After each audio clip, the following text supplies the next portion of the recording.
Partitë në pushtet në Gjermani, CDU, CSU dhe SPD kanë arritur një kompromis për zbatimin e sistemit të përbashkët evropian të azilit, GEAS, me qëllim kufizimin e emigracionit palishëm dhe përshpejtimin e procedurave të azilit. Një nga pikat kryesore të marrëveshjes ka të bëjë me të ashtuquajtura raste të Dublinit, apo azil kërkuesit që janë regjistruar ose kanë aplikuar për azil në një vend tjetër të Bashkimit Evropian.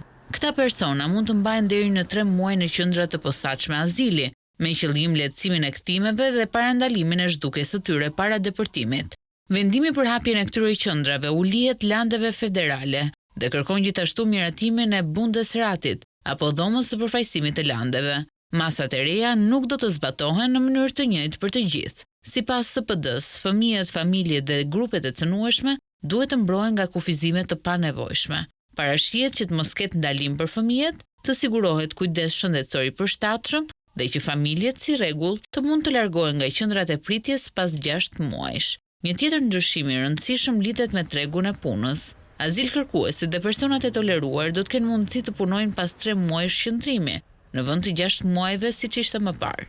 Qeveria synon gjithashtu të përmirësojë kujdesin shëndetësor për fëmijët e refugjat, duke ofruar ekzaminime më të gjëra gjatë 36 muajve të parë të qëndrimit. Megjithatë, marrëveshja është kritikuar ashpër nga organizatat për të drejtat e njerëzit. Pro-Asyl paralajmëron se ligji i ri sjell masa më shtrënguese se sa kërkon vetë legjislacioni i BE-s, përfshirë kufizime televizjes dhe ndalime, që sipas kritikëve mund të prekin edhe fëmijët dhe grupet e cënueshme.